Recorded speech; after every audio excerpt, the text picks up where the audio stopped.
El libro de Ezequiel, capítulo primero, nos habla de una teofanía, una visión de Dios. Abro comillas. Miré y vi cómo venía del norte un torbellino, una gran nube y un fuego que se revolvía dentro de sí mismo.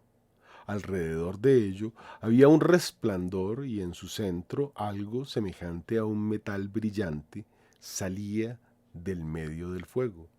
Sobre las cabezas de los seres vivientes había algo semejante a un firmamento, como de cristal deslumbrante, que se extendía por encima de sus cabezas.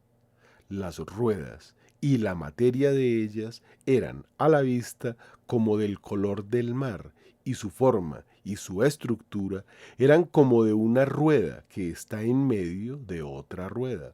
Podían ir en las cuatro direcciones. Esta no es la única descripción de algo así como una nave a nuestros ojos que nos ofrecen las sagradas escrituras.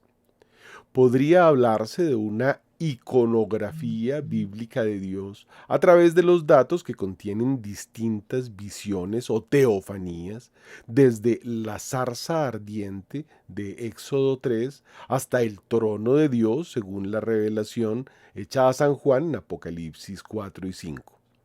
Torbellino, nube, fuego, indican la presencia de Dios como leemos en el versículo 26.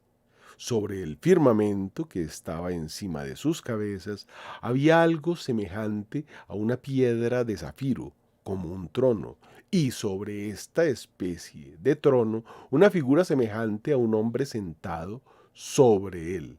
Dentro de él y alrededor de su cintura para arriba vi algo semejante a metal brillante, a manera de fuego, y desde la cintura abajo vi como un fuego que resplandecía alrededor de él.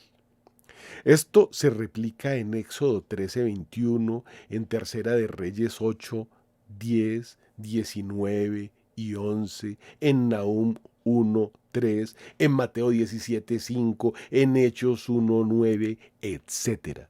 Un metal brillante con apariencia de electro, traducción aproximativa de una palabra hebrea cuyo sentido es oscuro, según otros, refulgencia de bronce acicalado, una imagen de ámbar, bronce en ignición, etc.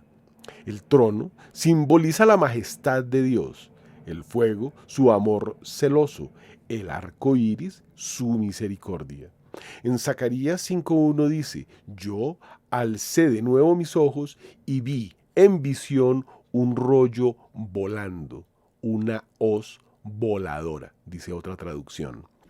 Y en el capítulo 12, a todos los pueblos que hicieron la guerra a Jerusalén, el Señor herirá con las siguientes plagas. Se les gangrenará su carne estando de pie. Se les pudrirán los ojos en sus cuencas. Se les pudrirá la lengua en su boca. Esta ya es una imagen que nos hace pensar en los efectos de una bomba atómica en la piel humana y en los ojos. Por estas tres plagas fue muerta la tercera parte de los hombres, por el fuego, el humo y el azufre, agrega Apocalipsis 9:18. No debemos olvidar Génesis 19:24.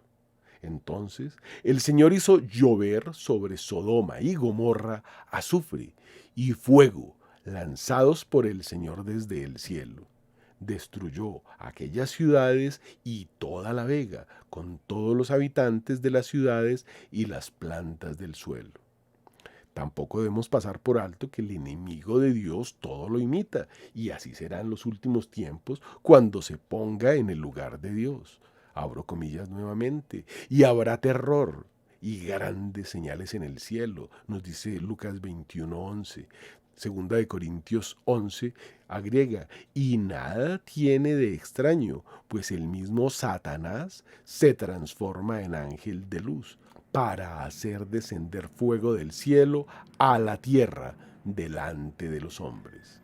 Y en Apocalipsis 13:13 dice, estas señales y maravillas tendrían por objetivo engañar, si fuere posible, aún a los escogidos.